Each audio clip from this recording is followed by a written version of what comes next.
కన్నా ఇప్పుడే ఒక ట్వీట్ అయితే చేశాడు. నేను వీడియో రికార్డ్ చేస్తున్న టైంలో తారకన్న ట్వీట్ కూడా వేయడం అయితే జరిగింది. అండ్ వాటు మూవీకి వచ్చిన రెస్పాన్స్కి తనైతే తన ఎమోషనల్ గా అయ్యి ఒక ట్వీట్ అయితే వేశాడు. తను ఏం వేశాడు ఒకసారి చూద్దాం. I'm seeing your love for the what, I love you back for it. నేను మీరు చూపిస్తున్న నవ్వుని నేనైతే చూస్తున్నాను అండ్ ఐ లవ్ యూ అని చెప్పి మిగతా మీకు కూడా ఐ లవ్ యూ అని చెప్పి తారకన్న ఎవరైతే మూవీని ఎంకరేజ్ చేస్తున్నారో, ఎవరైతే మూవీకి ఆదరణ చూపిస్తున్నారో వాళ్ళందరికైతే ఐ లవ్ యూ అయితే చెప్పడం అయితే జరిగింది. Incredible to see the public support for the our film. తారకన్న ఈ మ్యాటర్ ఎందుకు అన్నాడంటే, ఎస్పెషల్ గా పబ్లిక్ సపోర్ట్ అనేది అయితే అందరికి తెలుసు. ప్రతి ఒక్క రివ్యూ కూడా, ప్రతి ఒక్క రివ్యూవర్ గానీ, ప్రతి ఒక్క వెబ్సైట్ గానీ, ప్రతి ఒక్క మీడియా గానీ పార్ట్ మూవీకి విపరీతంగా రివ్యూలు అయితే నెగిటివ్ అయితే చేశాయి. నెగిటివ్ తో పాటు రేటింగ్ కూడా 1.5, 0.5 ఈ రేంజ్ లో రేటింగ్ అయితే ఇవ్వడం. అసలు వాటు మూవీ చూసిన ఎవ్వడు గానీ ఆ రేటింగ్ అయితే ఇవ్వడు. ఎందుకంటే మూవీ చూసిన ఎవ్వడు కూడా ఒపీనియన్ కూడా రాదు అంత తక్కువ రేటింగ్ ఇవ్వాలని కూడా. ఎందుకంటే చూసిన ప్రతి ఒక్కడు కూడా నచ్చింది ఆ మూవీ. మీరు చూడలేదు ఆ మూవీ?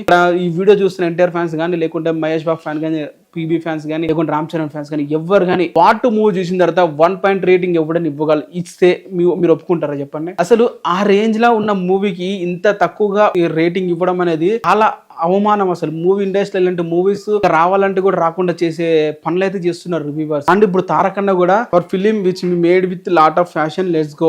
పబ్లిక్ అనే వాళ్ళు సపోర్ట్ చేస్తున్నారు. General audience, neutral audience, family audience and మూవీని చూడాలనుకున్న ప్రతి ఒక్క వాడైతే సపోర్ట్ అయితే చేస్తున్నారు. Not reviewers, not journalist and not media reporters and not social media activity ఎవ్వరు కూడా లేదు. Just public. ఎందుకంటే మీకు రివ్యూస్ చూడండి, నార్త్ ఇండియాలో ప్రతి ఒక్కరు కూడా తారకన్న అయితే ఓన్ అయితే చేసుకుంటారు. అండ్ తారకన్న అయితే రితిక్ రోషన్ కన్నా తారకన్న బాగా నచ్చాడు అండ్ జూనియర్ ఎన్టీఆర్ గారు సూపర్ అని చెప్పి వాళ్ళ హిందీలో చెప్తున్నారు. తారకన్న ఈ మూవీ చేయడానికి ప్రధాన బేస్ ఏంటి? మనకి హిందీలో బేస్ అనేది పెరగాలి. ఎందుకంటే తారకన్న ఈ మూవీ వర్క్ చేసింది 60 days, 70 కోట్లు 75 కోట్ల వరకు రెమ్యునేషన్ తీసుకున్నాడు. తన పాట తను చేసేసాడు. ఇప్పుడు ఈ వాటు మూవీతో తారకన్నకి హిందీలో మార్కెట్ పెరుగుతుంది. ఎందుకంటే తారకన్నకి ఇప్పుడు ఎన్టీఆర్ నీళ్ళు వచ్చిందంటే, ఇన్ని రోజులు RRR మూవీ, వార్ 2 మూవీ కూడా ఉంది కదా అంటే అనొచ్చు, దేవరా మూవీ ఉంది కదా అనొచ్చు. ఆ మూవీస్ తో ఉన్న ఇంపాక్ట్ వేరు, ఒక స్ట్రేట్ హిందీ మూవీతో ఉన్న ఇంపాక్ట్ వేరు.